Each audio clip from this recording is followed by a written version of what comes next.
Money Box. Be financially disciplined. Hello everyone, എല്ലാവർക്കും ഇന്നത്തെ സെഗ്മെന്റിലേക്ക് സ്വാഗതം. എന്താണ് മ്യൂച്വൽ ഫണ്ട്സ്, അതിന്റെ ഇമ്പോർട്ടൻസ്, ബെനിഫിറ്റ്സ്, എങ്ങനെയൊക്കെ നമുക്ക് മ്യൂച്വൽ ഫണ്ടിൽ ഇൻവെസ്റ്റ് ചെയ്യാം, different modes of investment, lump sum ഉണ്ട്, അതുപോലെ തന്നെ SIP അഥവാ സിസ്റ്റമാറ്റിക് ഇൻവെസ്റ്റ്മെന്റ് പ്ലാൻ. ഇതൊക്കെയാണ് കഴിഞ്ഞ 2 എപ്പിസോഡിൽ നമ്മൾ ഡിസ്കസ് ചെയ്തത്. നൗ മ്യൂച്വൽ ഫണ്ട്സിനെ അല്ലെങ്കിൽ മ്യൂച്വൽ ഫണ്ട് സ്കീംസിനെ പല കാറ്റഗറീസ് ആയിട്ട് തിരിച്ചിട്ടുണ്ട്. അതിലൊക്കെ സബ് കാറ്റഗറീസ് അഥവാ ഡിഫറെന്റ് സ്ട്രാറ്റജീസും ഉണ്ട്. ഇതെങ്ങനെയാണെന്ന് നമുക്ക് നോക്കാം. 2018 സെബി ഇതിനൊക്കെ വളരെ വ്യക്തമായൊരു ഗൈഡ് ലൈൻ കൊണ്ടുവന്നത്. അഥവാ മ്യൂച്വൽ ഫണ്ട് സ്കീംസിനൊക്കെ നല്ലൊരു ക്ലാരിറ്റി കൊണ്ടുവന്നത്. അതുപോലെ തന്നെ ഇൻവെസ്റ്റേഴ്സിന് ഒരു ക്ലിയർ കമ്പാരിസൺ നടത്താൻ സാധ്യമാവുന്ന തരത്തിലായിരിക്കണം മ്യൂച്വൽ ഫണ്ട് സ്കീംസ് എല്ലാം പ്ലേസ് ചെയ്തിരിക്കുന്നത് എന്നും സെബി ഇതുകൊണ്ട് ഉദ്ദേശിക്കുന്നത്, അഥവാ securities and exchange board of India. ഉദാഹരണം പറഞ്ഞാൽ SBI മ്യൂച്വൽ ഫണ്ട് ഇന്ത്യയുടെ ലാർജസ്റ്റ് മ്യൂച്വൽ ഫണ്ട് കമ്പനിയാണ്. SBIയുടെ ഒരു പർട്ടിക്കുലർ സ്കീം നമ്മൾ അതിനെക്കുറിച്ച് പഠിക്കുമ്പോൾ അതിനെ കമ്പയർ ചെയ്യാൻ ഉതകുന്ന തരത്തിൽ മറ്റൊരു മ്യൂച്വൽ ഫണ്ട് കമ്പനിയായ HDFC മ്യൂച്വൽ ഫണ്ട് അല്ലെങ്കിൽ ICICI മ്യൂച്വൽ ഫണ്ട് ഇതിന്റെയൊക്കെ തന്നെ സിമിലർ ആയിട്ടുള്ള ഒരു സ്കീം ഉണ്ടെങ്കിൽ മാത്രമേ ഉള്ളൂ ഒരു പിയർ ടു പിയർ കമ്പാരിസൺ സാധ്യമാവുകയുള്ളൂ. അതുപോലെ തന്നെ ഏത് സ്കീമിന്റെയാണ് ബെറ്റർ പെർഫോമൻസ് അല്ലെങ്കിൽ നല്ലൊരു ഫണ്ട് മാനേജർ, ആ ട്രാക്ക് റെക്കോർഡൊക്കെ ഒരു ഇൻവെസ്റ്ററെ സംബന്ധിച്ചോളം മനസ്സിലാക്കാനായിട്ട് പറ്റുകയുള്ളൂ. അതിനനുസരിച്ച് ഇൻവെസ്റ്റ് ചെയ്യാൻ സാധിക്കുകയുള്ളൂ. And apple can be compare to an apple എന്നല്ലേ. ആപ്പിൾ ഓറഞ്ചുമായിട്ട് കമ്പയർ ചെയ്യാൻ പറ്റില്ലല്ലോ അല്ലേ. ഇത് രണ്ടും ഫ്രൂട്ട്സ് ആണ്. സെയിം വേ എല്ലാം മ്യൂച്വൽ ഫണ്ട്സ് ആണ്. പക്ഷെ ആപ്പിളിന് ആപ്പിളിൻ്റെതായ ഗുണമുണ്ട്, അല്ലെങ്കിൽ ഓറഞ്ചിന് ഓറഞ്ചിൻ്റെതായിട്ടുള്ള ഗുണമാണുള്ളത്. സോ ഇതൊരു പിയർ കമ്പാരിസൺ സാധ്യമാവുന്ന രീതിയിലായിരിക്കണം മ്യൂച്വൽ ഫണ്ട് സ്കീംസ് എല്ലാം പ്ലേസ് ചെയ്യേണ്ടത് എന്നുള്ളൊരു ഗൈഡ് ലൈനും സെബി വെച്ചിരിക്കുന്നു.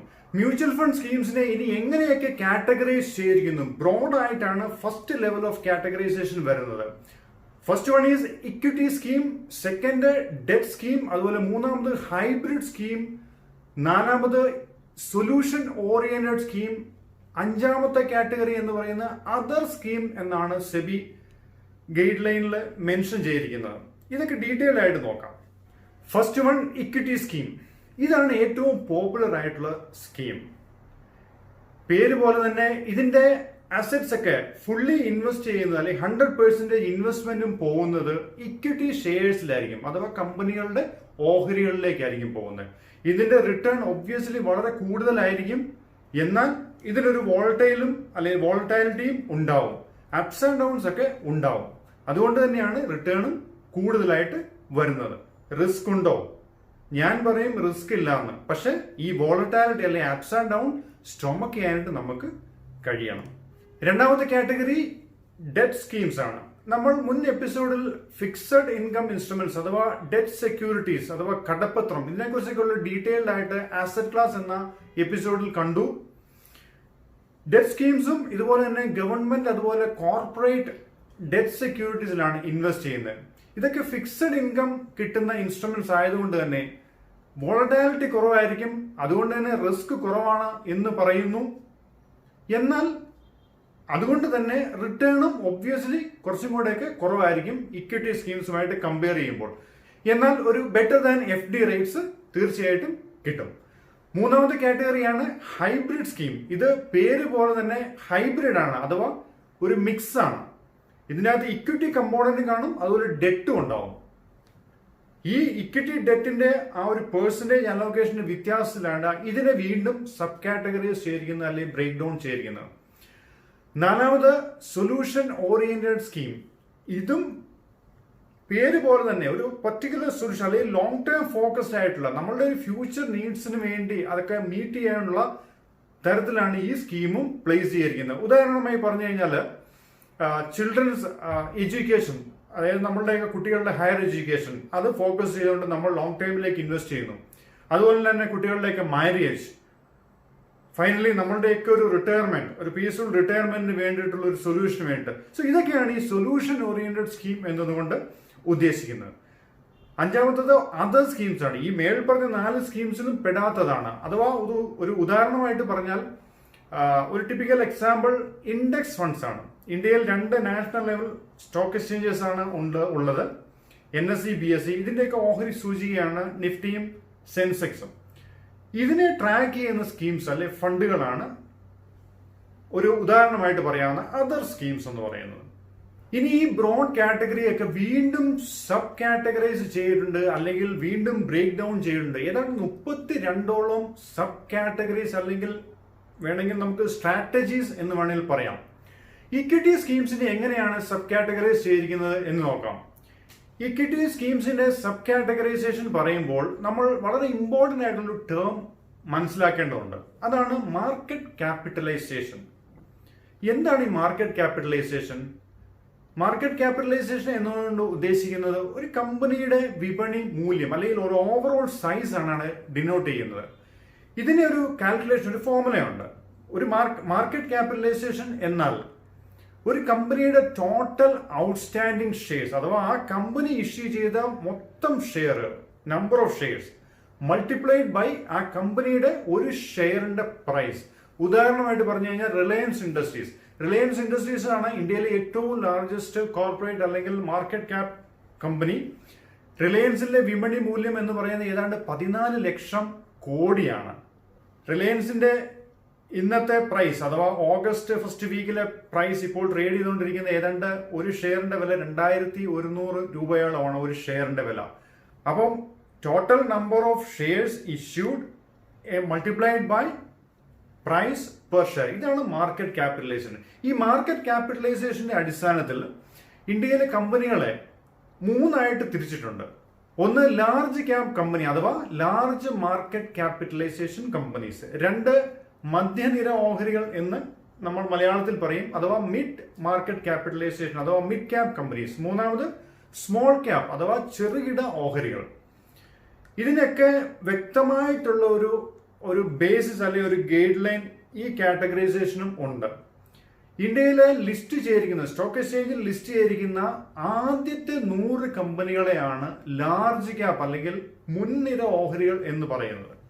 101 മുതൽ 250 വരെ കമ്പനികളെയാണ് മിഡ് ക്യാപ് കമ്പനി എന്ന് പറയുന്നത്. 251 മുതൽ മേലോട്ടുള്ള എല്ലാ കമ്പനികളെയും ചെറുകിട ഓഹരികൾ അഥവാ സ്മോൾ ക്യാപ് കമ്പനീസ് എന്നാണ് വിളിക്കുന്നത്. സോ ഈ മാർക്കറ്റ് ക്യാപിറ്റലൈസേഷന്റെ ബേസിസിൽ ഇക്വിറ്റി സ്കീംസിനെ സബ് കാറ്റഗറൈസ് ചെയ്തിരിക്കുന്നു. മെയിനായിട്ട് ഇതിന്റെ തന്നെ പല ഫോംസും ഉണ്ട്. ലാർജ് ക്യാപ് ഫണ്ട്സ് ഉണ്ട്, അതുപോലെ മിഡ് ക്യാപ് ഫണ്ട്സ് ഉണ്ട്, സ്മോൾ ക്യാപ് ഉണ്ട്, അത് മൾട്ടി ക്യാപ് ഉണ്ട്. മൾട്ടി ക്യാപ് ഫണ്ട്സ് എന്ന് പറയുമ്പോൾ ഈ 3 കാറ്റഗറിയിലും അതിന്റെ ഇൻവെസ്റ്റ്മെന്റ് വരും ഒരു നിശ്ചിത പ്രൊപ്പോർഷനിൽ. അതുപോലെ തന്നെ ഫോക്കസ്ഡ് ഇക്വിറ്റി ഫണ്ട് ഉണ്ട്. ക്ലിയർ ആയിട്ട് അധികം സ്റ്റോക്കുകളിലൊന്നുമില്ല, ഏതാണ്ട് 30 ക്ലിയർ കമ്പനീസിൽ മാത്രമേ ഉള്ളൂ അതിന്റെ ഇൻവെസ്റ്റ്മെന്റ് പോകുന്നുള്ളൂ, ലിമിറ്റഡ് ആയിരിക്കും. അതുപോലെ തന്നെ വാല്യൂ ഫണ്ട് ഉണ്ട്. സോ ഇങ്ങനെയൊക്കെയാണ് ഇക്വിറ്റി സ്കീംസിനെ മെയിൻ ആയിട്ടും സബ് കാറ്റഗറൈസ് ചെയ്തിരിക്കുന്നത്. നമുക്കൊക്കെ ഈ സ്കീംസിന്റെ പേര് ശ്രദ്ധിച്ചാൽ തന്നെ നമ്മൾക്കൊരു ഐഡിയ കിട്ടുന്നതായിരിക്കും. ഞാൻ ഈ പറയുന്നതെല്ലാം ഒരു ബ്രോഡ് ഐഡിയ കിട്ടാനായിട്ട് വേണ്ടിയാണ്. ഇനി ഡെറ്റ് സ്കീംസിനെ എങ്ങനെ സബ് കാറ്റഗറൈസ് ചെയ്തിരിക്കുന്നു എന്ന് നോക്കാം. ഈ ഡെറ്റ് എന്ന് പറയുമ്പോൾ വളരെ ഷോർട്ട് ടേം മുതൽ ലോങ് ടേം 10 ഇയർ ബോണ്ട്സ് വരെയൊക്കെ ഉണ്ട്. സോ ഇങ്ങനെയുള്ള ഓവർനൈറ്റ് ലെൻഡിങ് നടക്കുന്ന ഓവർനൈറ്റ് സ്കീംസ് മുതൽ വളരെ ലോങ് ടേം ആയിട്ടുള്ള ഗവൺമെന്റും കോർപ്പറേറ്റും ബോണ്ട് 10 ഇയർ ബോണ്ട് ഒക്കെ ഇൻവെസ്റ്റ്മെന്റ് നടക്കുന്നുണ്ട്. ഇങ്ങനെ പീരീഡിന്റെ അല്ലെങ്കിൽ ഒരു ടേമിന്റെ ബേസിസിലാണ് മെയിൻ ആയിട്ട് ഡെറ്റ് സ്കീംസിനെ സബ് കാറ്റഗറൈസ് ചെയ്തിരിക്കുന്നത്. ഉദാഹരണമായിട്ട് പറഞ്ഞു കഴിഞ്ഞാൽ ഓവർനൈറ്റ് ഫണ്ട്സ് ഉണ്ട്, അത് വളരെ ഷോർട്ട് ടൈം ആയിരിക്കും. അൾട്രാ ഷോർട്ട് ടൈം ഉണ്ട്, ഷോർട്ട് ടൈം ഉണ്ട്, അതുപോലെ ലോ ഡ്യൂറേഷൻ ഉണ്ട്, medium duration, medium to long term ഉണ്ട്. അതുപോലെ തന്നെ കോർപ്പറേറ്റ് ഡെറ്റിൽ മാത്രം ഇൻവെസ്റ്റ് ചെയ്യുന്ന കോർപ്പറേറ്റ് ഫണ്ടുകളുണ്ട്. ഗവൺമെന്റ് സെക്യൂരിറ്റീസിൽ മാത്രം ഇൻവെസ്റ്റ് ചെയ്യുന്ന ഗവൺമെന്റ് സെക്യൂരിറ്റി അല്ലെങ്കിൽ ഗവൺമെന്റ് ബോണ്ട് ഫണ്ട്സ് ഉണ്ട്, അഥവാ ഗിൽട്ട് എന്ന് പറയും, GILT. സോ ഇങ്ങനെയൊക്കെയാണ് ഡെറ്റ് സ്കീംസിനെ സബ് കാറ്റഗറൈസ് ചെയ്തിരിക്കുന്നത്. ഇത് നമ്മൾക്ക് പേരുകൊണ്ട് തന്നെ മനസ്സിലാക്കാവുന്നതാണ്. അടുത്തത് ഹൈബ്രിഡ് സ്കീംസ് ആണ്. ഇതും മുന്നേ പറഞ്ഞ പോലെ തന്നെ ഇക്വിറ്റിയിലും ഡെറ്റിലും അതിന്റെ അലോക്കേഷൻ ഉണ്ടാവും. ഇതിന്റെ അനുപാതത്തിലുള്ള മാറ്റത്തിനെ ബേസ് ചെയ്താണ് ഇവിടെയും സബ് കാറ്റഗറൈസേഷൻ വരുന്നത്. വളരെ കൺസർവേറ്റീവ് ആയിട്ടുള്ള ഹൈബ്രിഡ് സ്കീംസ് ഉണ്ട്. ഇതിന്റെ ഇൻവെസ്റ്റ്മെന്റ് പ്രിഡോമിനന്റ്ലി ഒരു 75 to 90% പോകുന്നത് ഡെറ്റ് സെക്യൂരിറ്റീസിലേക്ക് തന്നെയായിരിക്കും. അതുപോലെ തന്നെ അഗ്രസീവ് ആയിട്ടുള്ള ഹൈബ്രിഡ് സ്കീംസ് ഉണ്ട്.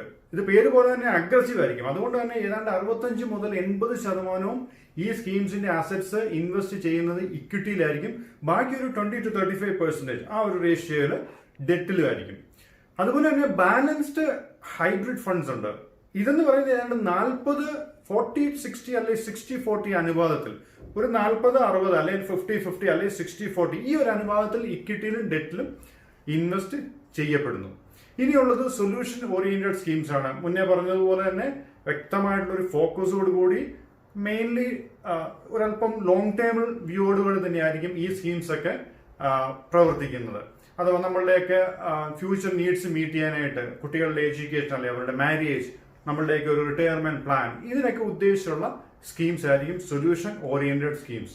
ഇനിയുള്ളത് അതർ സ്കീംസ് ആണ്. അതിൻ്റെ അകത്ത് മുന്നേ പറഞ്ഞ പോലെ തന്നെ ഇൻഡെക്സിനെ, സെൻസെക്സിനെ അല്ലെങ്കിൽ നിഫ്റ്റിയൊക്കെ ട്രാക്ക് ചെയ്യുന്ന പാസീവ്ലി മാനേജ്ഡ് ഫണ്ട്സ് ആയിരിക്കും ഒന്ന്. രണ്ട് എന്ന് പറയുന്ന ഉദാഹരണം ഫണ്ട് ഓഫ് ഫണ്ട്സ് ആയിരിക്കും. എന്ന് വെച്ചാൽ ഈ ഫണ്ടിലുള്ള അല്ലെങ്കിൽ ഈ സ്കീമിലുള്ള പണം അല്ലെങ്കിൽ പൂൾഡ് മണി മറ്റ് പല ഫണ്ടുകളിലായിരിക്കും നിക്ഷേപിക്കുന്നത്. ഡയറക്റ്റ് ഡെറ്റിലോ ഇക്വിറ്റിയിലോ അല്ലായിരിക്കും. സോ ഇതൊക്കെയാണ് അതർ സ്കീംസിന്റെ ഉദാഹരണങ്ങൾ.